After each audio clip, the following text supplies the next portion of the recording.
Hi, my name is Tamara and I'm from Texas. I didn't know I was famous until my boyfriend finally told me.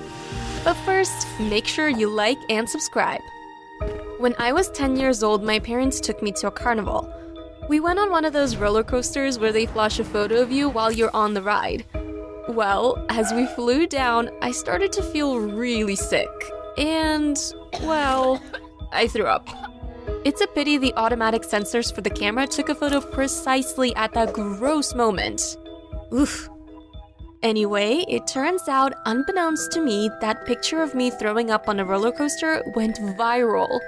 So viral that when I showed my boyfriend an old picture of me throwing up on the roller coaster, he freaked out. Wait, that's you? Yeah? Why? Tamara, that's crazy. You're famous. What are you on about? Look. And Tyrone showed me all the memes and buzz over my photo from when I was 10 years old. It was crazy. They called me the Vomit Queen. Not that catchy, huh? But anyway, I was famous. I was surprised I hadn't found that out sooner. Like, how had I gone nearly 12 years without knowing I was famous? But that didn't matter. What mattered was what I was gonna do next. I called up some talk shows and managed to get on one. It was so exciting. Tyrone came with me, and as I sat opposite Jimmy Fallon, I felt like this was my destiny. So, tell me, how did this happen? Well, it wasn't planned. But then I froze mid-sentence. They had pulled up the viral photo of me puking on the ride on the big screen, and I realized that I hadn't actually taken a proper look at the photo until now, because that was when I realized that the parents sitting next to me in the photo weren't my real parents. I didn't say anything for the rest of the interview, I just played it off. But when I watched the footage back on TV the next day, you could see the shock on my face. Who were those people on the ride with me? Were mom and dad even my real mom and dad? I had to get answers. I flew up to my parents' house right away. Tyrone insisted he come with me, so I let him come too. I was hesitant though, since Tyrone and my parents never really got along. Now that I think about it, they've only really met twice in their lives. The last time they met, my dad and Tyrone nearly got into a fistfight. Anyway, I arrived at my parents' house and we got settled. But now was the time to confront them. Who are the people in this photo? I showed them the puking picture. They looked at each other, then back at me. Those are your real parents. What? You're adopted, sweetie. Those were your biological parents, but shortly after the picture was taken, they died in a car crash. But how? How do I have no memory of my biological parents? I was 10 years old when this picture was taken. Surely, I would have remembered something. We don't know. The doctors say your brain went into shock and that's why you don't remember them. Listen, honey, this is a lot for us too. Let's talk about this tomorrow. For now, come on, eat up your vegetables. I did as my mom asked and ate my broccoli, but my mind was on fire. None of this made any sense. Before we finished dinner, though, I thought Dad gave me a strange look. But maybe I was just imagining things. In the night, I thought I heard something by our bedroom door. I got up without waking Tyrone and looked into the hallway. Tamara? Oh! It was Dad. Tamara, there's something you need to know. What? I can't tell you here, not with Tyrone. What? Why? Babe, what's up? Oh, Tyrone, I turned back to look at Dad, but he had disappeared. I looked at Tyrone. Nothing. Get back to sleep. We went to sleep, or at least pretended to. Things were getting crazier and crazier. My mind couldn't make any sense of it. Well, the next morning when I woke up, my entire world came crashing down. I walked downstairs into the kitchen to find the room packed with policemen. What's going on? Ma'am, are you the daughter of Mr. and Mrs. Johnson? Yes. Why? I'm sorry, ma'am. They died in a car crash last night. I fainted. When I woke up, I learned that they had taken a drive late last night and crashed into a tree. They didn't survive. While I was sobbing and breaking down, I couldn't help thinking, why? Why would they drive at that time of night? The more and more I thought about it, the more and more I realized that this was no accident. This was murder. And despite what my heart wanted, my brain was telling me Tyrone had something to do with this. I saw something else that seemed to confirm my suspicions. When I was sitting on the couch being questioned by the police, I asked Tyrone to get me a glass of water. When he came back, I noticed he had a slight limp. He didn't have a limp last night. What was up with him? I decided to hire a private investigator. His name was Samuel. He did some searching into Tyrone but found nothing. I started to feel better. Maybe I was just being paranoid. But then, my suspicions quadrupled when Tyrone didn't come back one night. He disappeared for 3 months. No note, no nothing.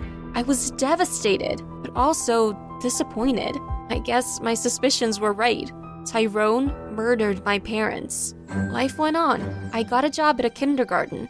I loved teaching kids. All was good. Well, until about 2 kids in my class started fighting. I called in both of their parents to talk about the situation, but when the first couple arrived, I nearly screamed out of fright. It was the couple in the viral photo, my biological parents. How could this be? My adoptive parents told me that they had died in a car crash. Unless they lied. But why would they lie? The couple just stared at me blankly, as though they didn't recognize me. Of course they didn't. It had been nearly a decade since they last saw me, assuming the last time they had seen me was the day at the carnival. Mr. and Mrs. Palomi? Hi, Miss Johnson, how are you? You called us to talk about our son, Ron. Listen, why don't you sit down? And I explained everything to them. I'm your daughter. I told them about the carnival day, my parents, Tyrone, everything. They were shocked, to say the least. Finally, after what seemed like an eternity of awkward silence, my biological mom spoke. Listen, Miss Johnson. Please, call me Tamara. Tamara, I think there's some kind of mistake. We never had a daughter. We only have Ron, our son, who's in your class. I was taken aback. This was not the response I was expecting. What? Listen, are you crazy or something? We don't want no crazy person teaching our son. It's dangerous. Darling, please, take it easy. She's just... I don't care. I want to have her teaching my son. I zoned out. If they weren't my parents, who were they? I decided to ask them to do a DNA test, and eventually they agreed. It came back negative. So, it was true. I wasn't their daughter. But actually, I think one part of your story is true, said the woman. We did go to a carnival, and if my memory's right, there was a little girl who sat between us. Yeah, hon, actually, you're right. I remember her puke landed all over me. Oh, that's right. Wait, so the picture is real? This actually happened? Yes, hon, but I don't know why your parents said we're your biological parents. That part just ain't true, hon. I had a lot to think about. I said goodbye to them and called up Samuel, my private investigator, again. I spent all the money I had on him and asked him to find Tyrone. If anyone had answers, it was him. Weeks went by, no news. But then suddenly, I got a call. I found him. He had been living in a homeless shelter on the edge of town. When I approached his section of the building, he looked at me in surprise. Hello, Tyrone. Samuel was with me. We captured Tyrone and brought him to my apartment. We forced him to tell the truth. Tyrone explained everything. He had kidnapped me when I was 10 years old. He had been 16 years old at the time and homeless. My parents had approached him and asked him to kidnap me for them. So, my parents were the bad guys? I'm sorry, Tamara, I was desperate. They paid me good money to kidnap you, and I thought I could move on from it. But then one day, I saw you in town with your kidnappers, who you believed were your real parents. And I had to do something. I approached you to tell you the truth, but instead, well, we started dating. Years went by. Your parents were constantly paying me to keep the secret from you, but I'd had enough. That night, the night your parents, aka your kidnappers, died, I confronted them. I told them I was gonna tell you the truth. They weren't having it. They took me for a drive, saying they were gonna find a restaurant where we could chat more openly. But then, they started attacking me. I think they wanted to murder me, and your dad lost control of the vehicle. The car crashed, but I somehow survived. I limped back home and pretended I knew nothing about it. No wonder. I was wondering why you had a limp. Yeah, and I thought we could move on from all that. We could be happy. But then you hired a private investigator. You thought I didn't notice, huh? I knew if you found out the truth, you would hate me. So I left. I couldn't bear you hating me. But I guess you know now. I was speechless. Samuel looked at me and shrugged. He was just as speechless as me. I don't hate you, Tyrone. Tyrone looked up in surprise. Samuel looked surprised too. You did what you had to do to survive. I don't hate you. Tyrone looked hopeful. So you'll take me back? What? Of course not. You lied to me. Just because I don't hate you doesn't mean I still want to date you. Besides, I looked at Samuel and grabbed his hand. Samuel grinned. Samuel and I got really close while we were trying to look for you. We're dating now. Sorry, Tyrone, you missed out. And we walked away. That's the last time I ever saw Tyrone. Who knew one viral photo could change my life so drastically? We ran toward the old abandoned warehouse without even looking back. I'd never been so scared, not for myself, but for my lover. He grabbed my hand and dragged me away.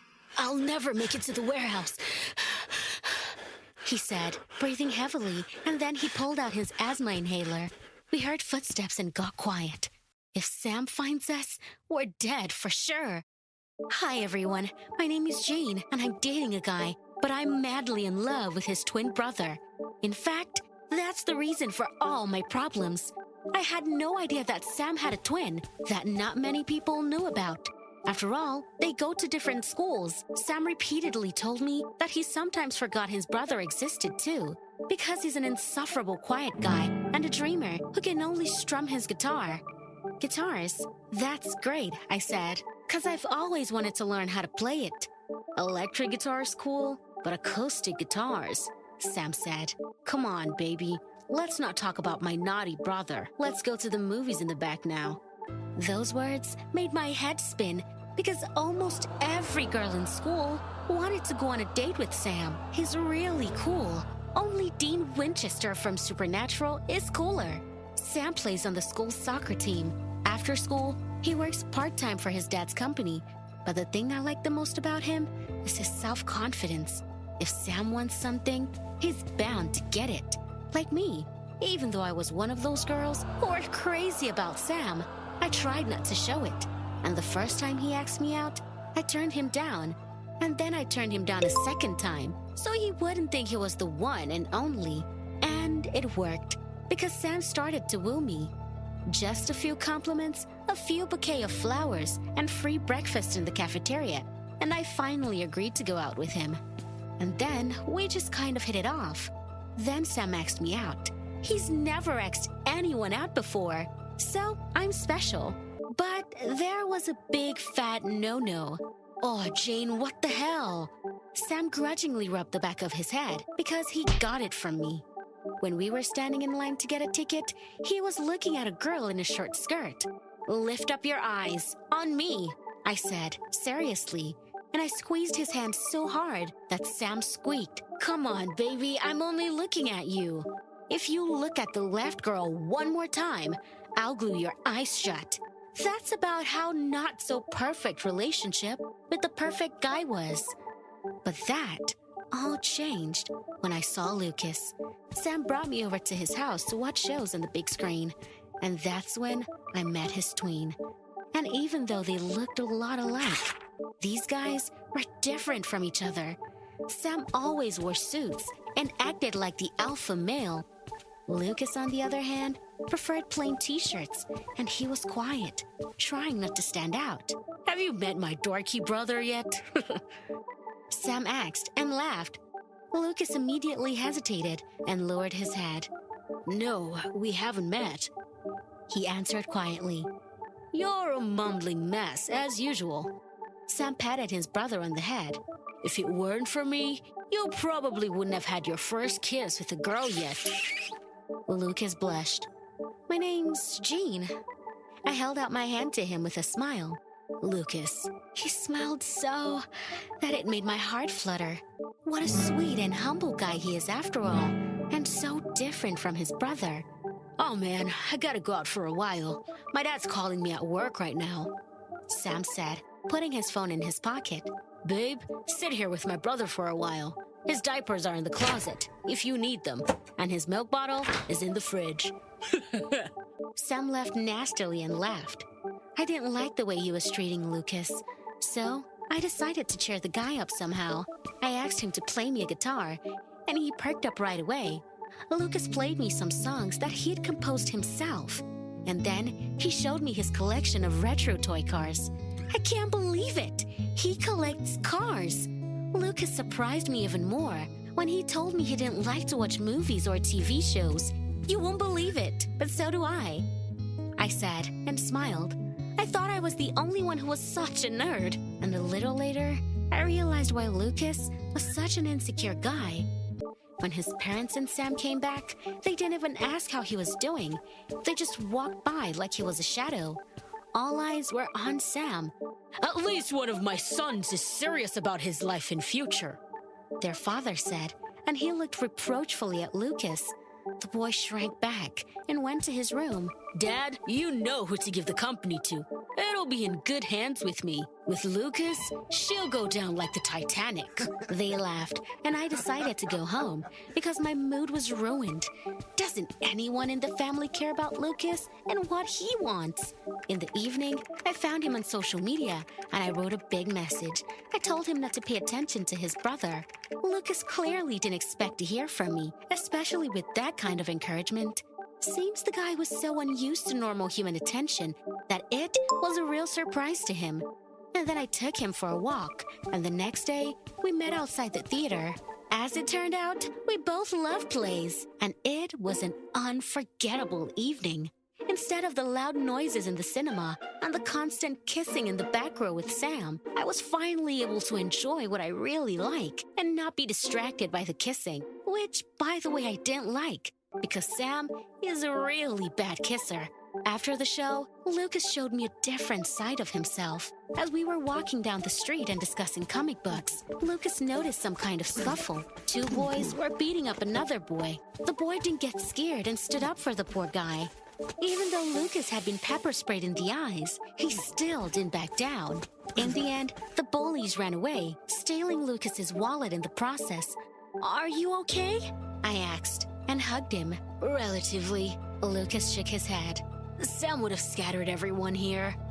Sam would have walked right by, I answered. He had a surprising combination of insecurity and courage. A little later, Lucas said his brother's friends bullied him all the time, so he couldn't get past it, and that impressed me a lot again. So much so, I didn't want to go out with Sam anymore, but he kept coming on to me and gave me endless gifts. I had to break up with him because I didn't like Sam anymore. I fell in love with his twin brother. I was just getting up the courage to talk to Sam when something very unpleasant happened. Sam and his buddies beat up a guy. The poor guy accidentally switched jackets and took Sam's jacket, and he couldn't forgive that. No one has the right to touch what's mine. That goes for my stuff and my girlfriends, Sam said confidently after the fight, and then I got scared for me and for Lucas. Would I have to spend the rest of my life dating Sam? Oh no. So, I tried every way I could to get him to break up with me. I refused dates, dressing in whatever got in my hands. I kept blaming him for things. But Sam was as hard as a rock and stubborn as a sheep. The only upside for our relationship was seeing Lucas. I used to hang out with him in his room, and he would teach me how to play the guitar. One night, we were sitting in Lucas's room again. I was awkwardly strumming, and suddenly, the guy kissed me. That kiss turned my head so much, I rushed to respond. It was fabulous. Lucas was such a great kisser that I lost track of time, and we didn't hear how someone came into the room. It was Sam. I'd never seen him so angry. Lucas and I quickly jumped out the window and ran away from Sam because he looked like he wanted to kill us. That's how I started my story. We hid in the bushes and waited for Sam to leave. "No, I can't do this anymore," Lucas said.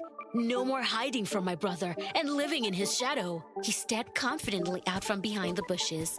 A real fight broke out. I tried to break them up, but I couldn't. Sam had beaten up Lucas badly, and when he lost consciousness, he came to me. "How could you trade me for that rag?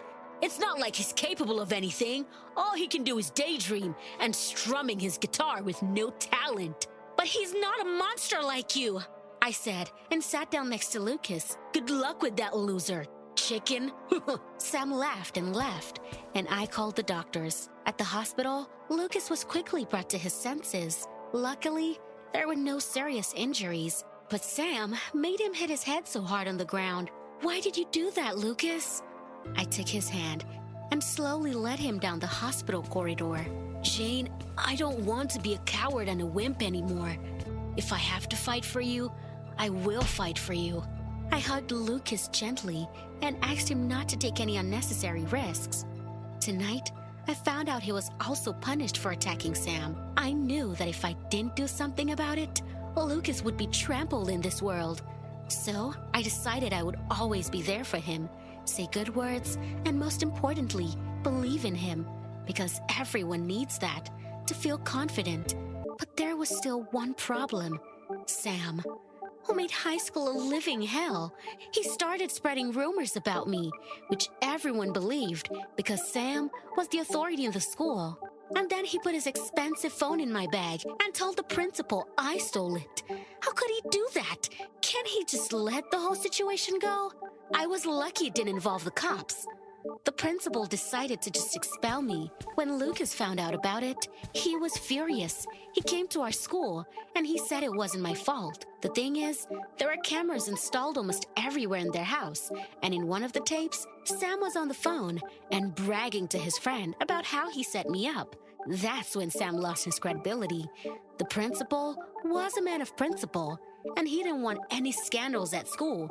He expelled Sam for such a setup, and he apologized profusely to me. "I finally got to take my brother down and help the girl I love," Lucas said, and he hugged me.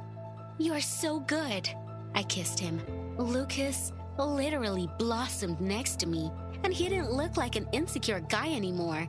He knew for sure now that he was capable of a lot, and all he had to do was believe in himself. Why do you think people become insecure? Write your answers in the comments, like the video, and subscribe to the channel.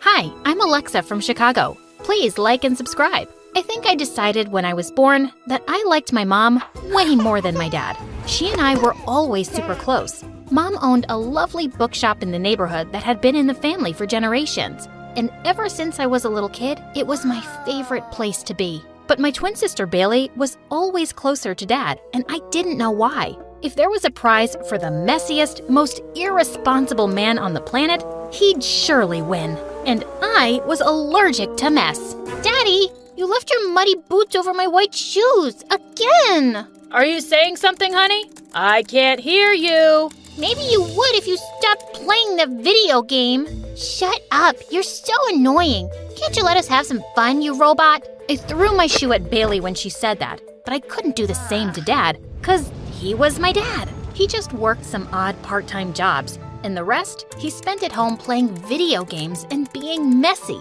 But once when I was in first grade, he really went too far. He took Bailey and me to the park, and while we were on the swings, he went off to play football with some boys. Bailey and I didn't realize how much time had gone by till it started getting dark. We looked around for Dad, but we couldn't find him anywhere.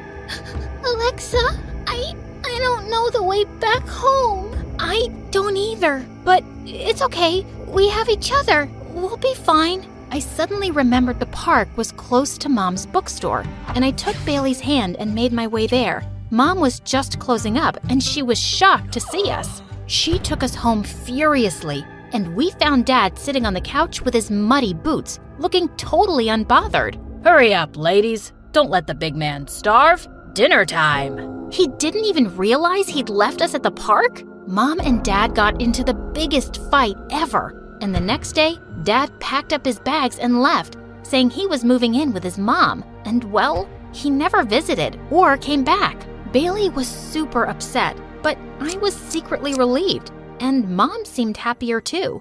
Good riddance. Men were the worst. Growing up, I even avoided talking to boys my age. I was certain they were just all messy and careless, like Dad. Like once in 5th grade, the teacher made a boy sit next to me for a class activity, and he was a complete chatterbox. Worse, he messed up the order of all my markers. Dude, can't you see that the pink cap doesn't go with the green marker? Ma'am, where can I find a no boys class?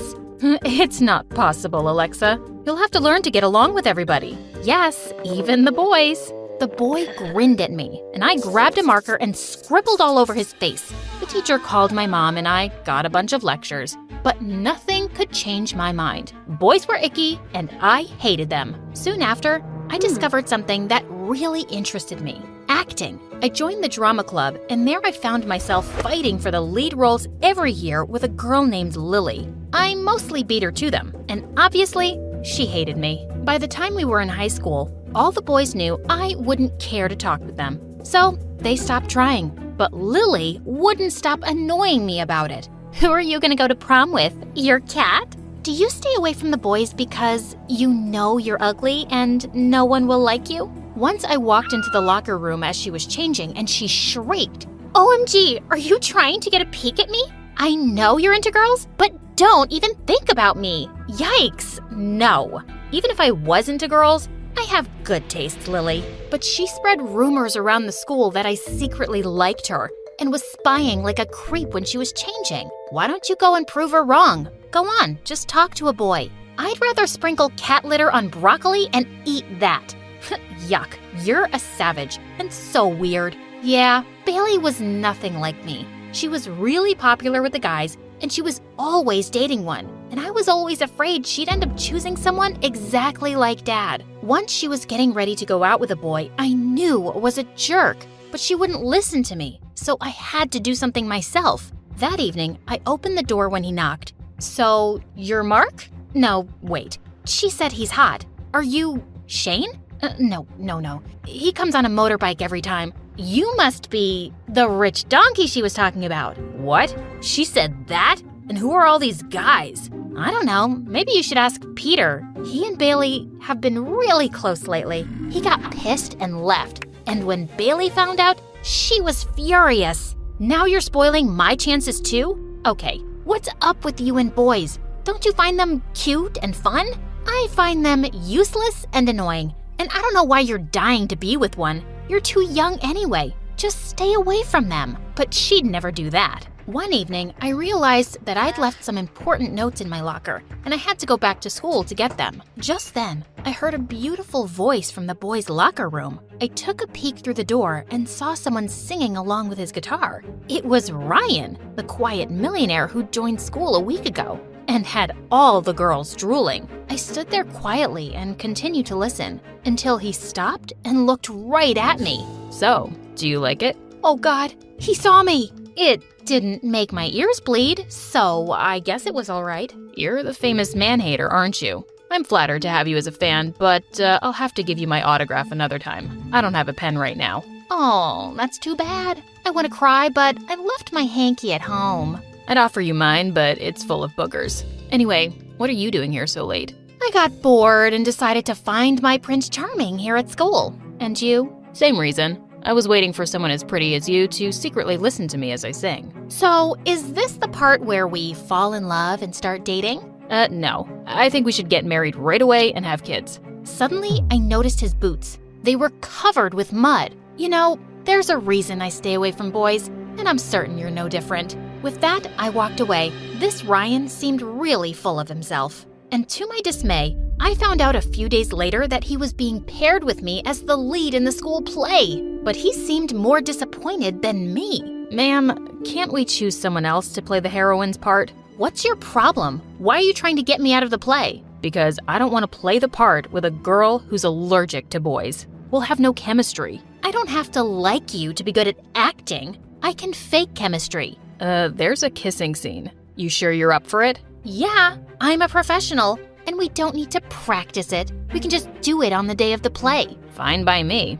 I'm an expert anyway. We started rehearsing soon with Lily as my understudy, but her main role seemed to be flirting with Ryan, and he was just as annoying as any boy I'd ever met. He was late for rehearsals, he was always eating on set and making a mess, and he had to take 100 breaks. But I had to admit, he was a good actor and was perfect for the part. A few days later, we were doing a dress rehearsal, and soon after wearing my costume, my back really started to itch. I somehow made it through my part and then rushed to the dressing room. I looked at my back in the mirror, at the huge, ugly burn mark I'd had since I'd been in an accident when I was 8 years old. The costume's material had really irritated my scar, and it was all red and itchy. I took a picture in the mirror to send to my skin doctor, and then quickly changed into my clothes. But as I picked up my phone again, I realized that I'd sent the picture to frickin' Ryan. Oh my God! Feeling panicked, I texted him that I sent the picture by mistake, but he never replied. I just slipped out and headed home, feeling really worried. I was certain that jerk would show it to everyone, especially Lily. But the next day when I went to school, no one was looking at me weirdly or talking about me. No one brought it up at all. Later, I spotted Ryan by himself in the hallway, and I walked over to him. Hey, listen, thank you for not sharing that picture with anyone. I know I'm an ugly freak. What picture? The one I sent you yesterday? I'm pretty sure you didn't. See our chat? No picture here. He looked up at me and smiled, and I found myself smiling back. Wow, that's the first time I've seen you smiling. I don't think you should do that. It's not a great look on you. I just rolled my eyes and walked away. Okay, he wasn't a jerk, but he was still annoying. But it was nice of him to pretend he didn't receive the picture to not embarrass me. When the day of the play finally came, I was super excited. Our performances were going really smoothly. Well, until the kissing scene. What are you doing? You're supposed to kiss me now. Yeah, I know that. I'm just getting ready. It's just a kiss. Kiss me, Alexa. Fine. I put my hands on his face, and my heart was racing. As our lips touched, I felt something I'd never felt before. And I was kinda disappointed when he pulled away and started saying his next dialogue. Back at home, Bailey couldn't stop teasing me about the kiss and our chemistry on stage, which I completely denied and slammed the door in her face. But I couldn't stop thinking about the kiss all night. Was I catching feelings for Ryan? But the next morning, I forgot all about it when I went down for breakfast and found Mom crying. Mom, what's wrong? What happened?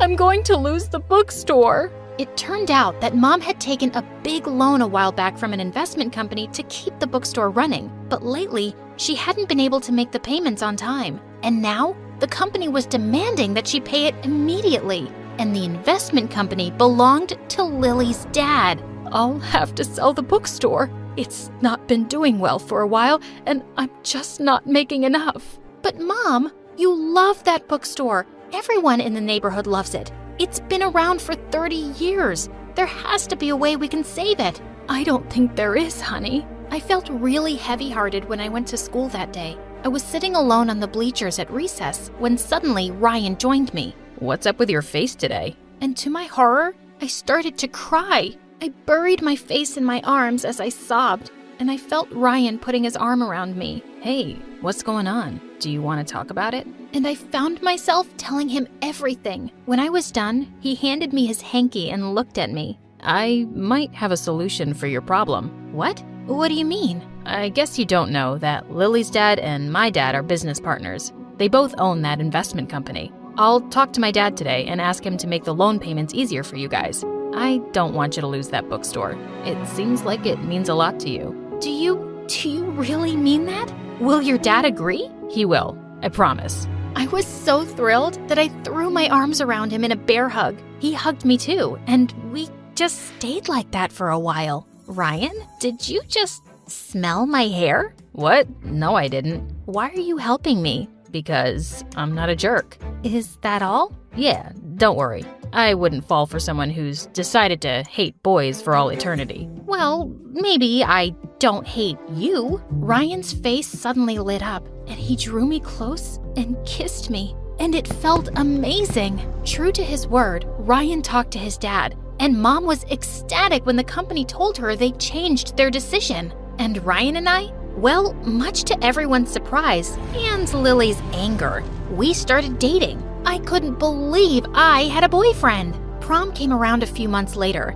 and when Bailey and I reached school, I spotted Ryan from afar, looking so cute. I walked up to him and was about to kiss him when he suddenly stopped me. Hey, Alexa, wait. There's something I need to talk to you about. Okay, why the serious face? He led me out of the hall and then he spoke. Listen, I hate that I'm ruining prom for you, but I just have to tell you now. Our company is facing some losses, and Lily's dad is insisting that we collect all outstanding loans. So I'm afraid your mom will have to make the full payment very soon. I am so sorry. I felt the ground slip beneath my feet. Are you kidding me? You promised, and now you're just breaking it? Just like that? It's not my decision, Alexa. I don't own the company. Then maybe it wasn't your promise to make either. Did you just do it to get together with me? To win me over? And you never really meant it? What are you talking about? Of course I meant it.